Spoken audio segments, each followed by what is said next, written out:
I grabbed my wife's phone to send her sister a silly meme, and instead, I found a text that said, "Last night was incredible. I can't stop thinking about you. When can I see you again?" It wasn't sent to me. I'm 34 years old, and up until 9:47 p.m. on a random Tuesday in October, I thought I had a pretty good marriage. Not perfect, nobody's marriage is perfect, but good. Solid. The kind where you still laugh together, where you kiss goodbye in the mornings, where you have inside jokes and shared dreams and a life you're building together. Her name is, I don't even know what tense to use anymore. Her name is Jennifer. Jen. We've been together for 8 years, married for 5. We met at a friend's game night, bonded over our shared terrible skills at Pictionary, and fell in love over late-night diners and long walks and conversations that stretched until sunrise. She's a pediatric nurse. I'm a high school history teacher. We bought a house 2 years ago. A fixer-upper in a neighborhood we loved, with a backyard big enough for the dog we wanted to get and maybe, someday, kids to play in. We'd been talking about starting a family. Actively trying, actually, for the past 4 months. Everything seemed normal. Better than normal. She'd been in a great mood lately. More affectionate. More present. Laughing more. I remember thinking how lucky I was. How some people say marriage kills romance. But ours seemed to be getting stronger. I was an idiot. That Tuesday night, we were on the couch watching some Netflix show neither of us was really paying attention to. Jen was scrolling through her phone, laughing at something. Her sister Katie had been sending her memes all day. They did this constantly, had their own weird sister language of inside jokes and gifs. Jen got up to get water from the kitchen, leaving her phone on the couch cushion between us. It buzzed with a new message from Katie, a photo of their childhood dog with some ridiculous caption. I picked up the phone without thinking. We'd always had an open phone policy, not because we were checking up on each other, but because we genuinely had nothing to hide. Need to Google something and your phone's dead? Use mine. Want to order takeout and can't find your phone? Here, use mine. It was never a thing. I was going to respond to Katie pretending to be Jen, send something ridiculous back, make them both laugh. It was stupid and playful and exactly the kind of harmless prank we all did in our family. I unlocked her phone. I knew the passcode, she knew mine, and opened her messages. Katie's text was at the top. But right below, it was a conversation with a name I didn't recognize. M. Just the letter M. And the preview text said, "Last night was incredible." My stomach dropped. I told myself it was innocent. A friend. Coworker. A completely normal message taken out of context. But my hands were shaking as I opened the conversation. The messages went back months. Hundreds of them. I can't stop thinking about you. When can I see you again? Last night was perfect. You're perfect. I miss you already. My husband is working late tonight. Can you come over? My husband. That was me. I was the husband working late. I scrolled up. Further. Weeks back. Months. Photos. Explicit photos. My wife's body, the body I knew intimately. The body I'd held and loved for 8 years. Being shared with someone else. Photos taken in our bedroom. In our bed. The bed we shared. Videos. Couldn't watch them. I saw the thumbnails and my vision went blurry. Messages planning meetups. He's at a conference this weekend. You should stay over. He has a staff meeting after school. Come at 4. He thinks I'm at yoga. She'd never gone to yoga. She'd been with him. There were inside jokes. Pet names. Can't wait to see you, baby. You make me feel alive. This is what love is supposed to feel like. That one broke something in me. I sat there on our couch, in our house, holding her phone, reading message after message about how she was in love with someone else. How being with him made her happy. How she'd never felt this way before. How I was the obstacle, the inconvenience, the husband she had to work around. I don't know how long I sat there. Minutes. Hours. Time felt broken. Jen came back into the living room. Did Katie respond? She's being slow. She saw my face. Saw her phone in my hands. Jake. Her voice changed. What's wrong? I couldn't speak. I just held up the phone, showing her the conversation. The color drained from her face. Jake, I can explain. Explain. My voice came out strange, distant. Explain how you've been sleeping with someone else in our bed? How you've been lying to me for months? How you told him I'm the one who doesn't make you feel alive? It's not what it looks like. It's exactly what it looks like. I was shouting now, standing up. I can see the messages, Jen. The photos. The plans. How you've been using my schedule to figure out when you can sneak him into our house. She started crying. I didn't mean for this to happen. It happened. Who is he? It doesn't matter. Who is he? His name is Marcus. He's a doctor at the hospital. We met at work. Marcus. M. The conversation label that had seemed so innocuous. How long? Jake, please. How long? 6 months, she whispered. 6 months. Half a year. While I was teaching high school kids about the importance of honor and integrity. While we were trying to have a baby together. While I was falling asleep next to her every night thinking we were happy. Get out, I said. What? Get out of this house. Right now. Jake, we need to talk about this. There's nothing to talk about. You've been lying to me for 6 months. You've been sleeping with someone else in our bed. You told him you love him. What is there to talk about? I love you too. Don't. Couldn't look at her. Don't you dare say that to me right now. If you loved me, you wouldn't have done this. If you loved me, you would have talked to me about whatever was wrong instead of going to someone else. If you loved me, I wouldn't be standing here looking at months of messages about how much better he is than me. I never said that. I pulled up a message. Read it out loud. Jake is a good man, but he doesn't make me feel the way you do. He's safe and comfortable, but you make me feel alive. You make me feel like myself again. My voice broke on the last sentence. She was sobbing now. I'm sorry. I'm so sorry. I made a mistake. It meant nothing. It meant nothing? You told him you love him. You sent him photos. You brought him into our home. That's not nothing, Jennifer. That's everything. That's our entire marriage, and you threw it away. Please, Jake, please. We can fix this. We can go to counseling. I'll end it with him. I'll do anything. You should have done anything before you slept with someone else. I grabbed my keys, my wallet, shoved my feet into shoes. Where are you going? Anywhere that isn't here. I drove to my brother's house. He answered the door in his pajamas, took one look at my face, and pulled me inside. I told him everything. Every message, every photo, every lie. What are you going to do? He asked after I'd finished. Divorce her. What else is there to do? You're sure? You don't want to try to work through it? I looked at him. Would you? If you saw months of messages between Sarah and another guy? If you knew she'd been sleeping with him in your bed? If she'd been planning her schedule around you so she could see him? He was quiet. Then, no, I wouldn't. I stayed at my brother's house that night. Jen called 47 times. Sent over 100 texts. I read them all. They ranged from apologetic to defensive to desperate. Please come home. We need to talk. I made a mistake. Please let me explain. You're being unreasonable. People make mistakes. I can't believe you're throwing away our marriage without even trying. Fine. If you want to give up on us, that's on you. That last one made me laugh. A bitter, broken sound. I was giving up on us. Not her. Not the person who'd been cheating for 6 months. The next day, I called in sick to work. Called a divorce lawyer. Made an appointment for that afternoon. The lawyer was sympathetic but practical. Do you have evidence of the affair? I showed her the screenshots I'd taken. The messages, the photos edited to remove the explicit content, but enough to show what they were. The timestamps showing they'd been meeting while I was at work. This is pretty clear-cut, she said. We can cite adultery as grounds for divorce. Given the evidence, you'll likely get a favorable settlement. I don't want a settlement. I just want out. What about the house? The house. Our house. The fixer-upper we'd bought together, painted together, made plans for together. I'll buy her out. I don't want her to have it.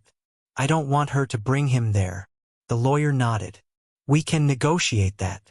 Over the next week, I moved back into the house but into the guest room. Jen tried to talk to me constantly. I refused. I communicated only through texts, only about logistics. She tried different tactics. Tears, anger, guilt, bargaining. I ended it with Marcus. It's over. Please give us another chance. You're being cruel. I made one mistake and you're giving up on 8 years. Don't you remember how good we were together? Don't you want to fight for us? I almost responded to that one. Almost told her that I'd been fighting for us every single day we were together by being faithful, by being honest, by building a life with her. That she was the one who gave up. That she was the one who stopped fighting the moment she started sleeping with someone else. But I didn't, because I didn't owe her my pain. I didn't owe her the satisfaction of knowing how much she'd destroyed me. 2 weeks after I found the messages, I was packing up some of Jen's things. She was moving to an apartment, and I was buying her out of the house, when I found a journal in her nightstand. I shouldn't have read it. I knew I shouldn't, but I did. The entries went back a year, long before the affair started. She wrote about feeling trapped, about how marriage had taken away her freedom, about how she loved me but wasn't in love with me anymore, about how she felt like she'd settled, married the safe choice instead of taking risks. She wrote about meeting Marcus, how exciting it was, how he made her feel young and reckless and alive. She wrote about the first time they kissed, how guilty she felt, how she'd gone home and had sex with me that night to prove to herself she still wanted me. I remembered that night. I thought we were reconnecting. I'd felt so close to her. She wrote about the first time they slept together, how she'd cried after, how he'd held her and told her she deserved to be happy. She wrote about falling in love with him, about planning a future with him, about how she was going to ask me for a divorce after the holidays because she didn't want to ruin Christmas. How considerate of her. But then she wrote about getting scared, about Marcus pressuring her to leave me, about realizing that if she left me for him, everyone would know she was a cheater, her family, her friends, her coworkers, so she decided to stay, to keep both of us, to have her safe, comfortable marriage with me and her exciting affair with him. The last entry was dated 3 days before I found the messages. Jake almost caught me today. I told him I was at yoga, but my phone died and he couldn't reach me. He was worried. I felt terrible lying to him, but what choice do I have? I love Marcus, but I can't lose Jake. I need them both. Is that selfish? Maybe. But isn't everyone a little selfish when it comes to love? I closed the journal. She wasn't sorry she'd hurt me. She was sorry she got caught. She wasn't planning to end the affair. She was planning to keep both of us indefinitely. And she'd convinced herself she was entitled to it. I took photos of the relevant pages, sent them to my lawyer. Additional evidence. I wrote, the divorce took 4 months to finalize. Jen fought me on everything. The house, the furniture, even the dog we'd been planning to get but never did. She wanted to drag it out, wanted me to have to keep interacting with her, wanted chances to convince me to change my mind. I didn't budge. During the final mediation, she broke down crying. Told the mediator I was being vindictive, that I was punishing her for one mistake, that she'd ended the affair and deserved a second chance. My lawyer calmly presented the journal entries, the ones where Jen admitted she'd been planning to stay married to me while continuing to see Marcus indefinitely. The mediator's expression changed. Jen's lawyer looked uncomfortable. We settled that day. I got the house. She got the cash equivalent of her equity. We split everything else down the middle. As we left the courthouse, Jen grabbed my arm.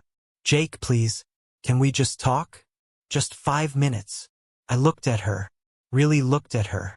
This woman I'd loved for 8 years, who I'd built a life with, who I'd trusted completely. There's nothing left to say, Jennifer. Don't you miss me? Don't you miss us? I miss who I thought you were, but that person never existed. That's not fair. You're right. It's not fair. None of this is fair. But it's done. I walked away. That was 8 months ago. I'm still in the house.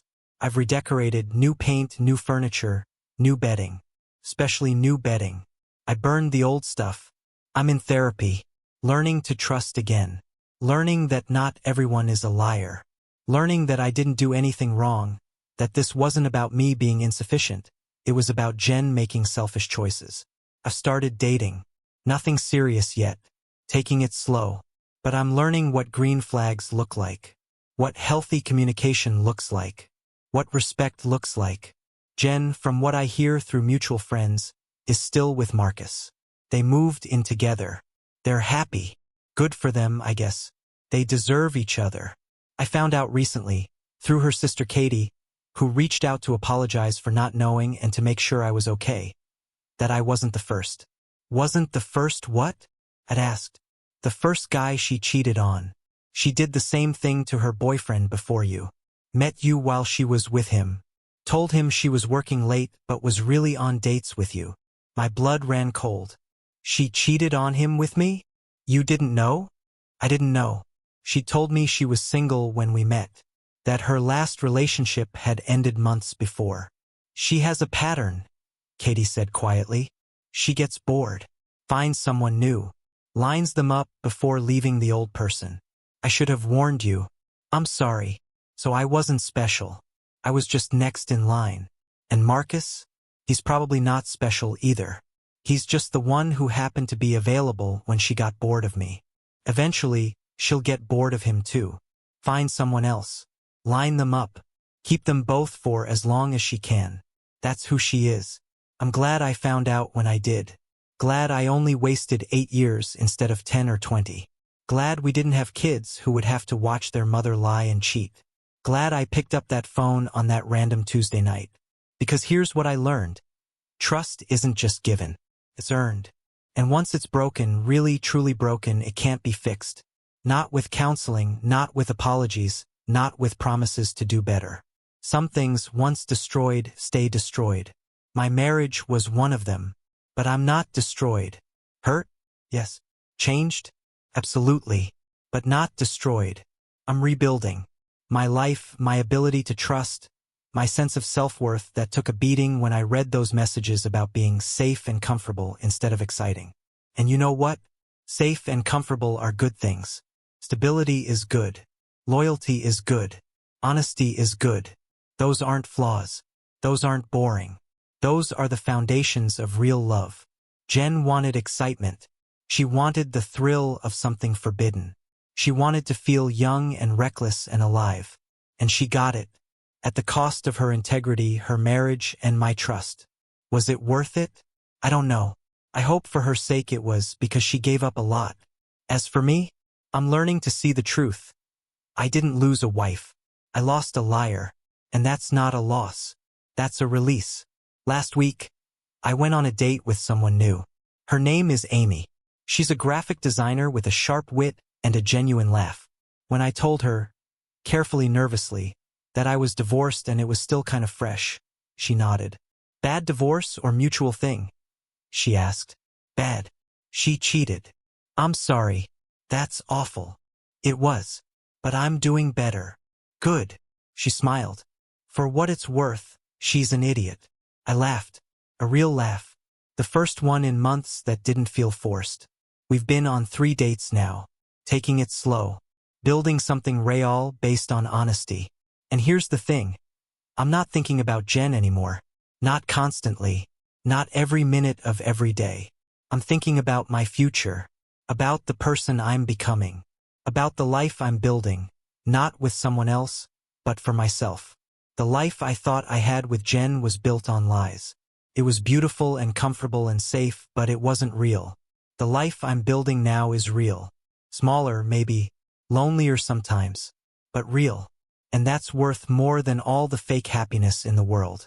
So yeah, I picked up my wife's phone to send a silly prank to her sister. And instead, I found the truth. It destroyed my marriage. It broke my heart. Changed my entire life. But it also set me free. And I'm grateful for that. Not grateful for the pain. I wouldn't wish that on anyone. But grateful for the truth. Because now I know. I deserve better than someone who sees me as safe and comfortable. I deserve better than someone who lies for 6 months straight. I deserve better than being someone's backup plan while they explore their options. I deserve real love. Honest love. Faithful love.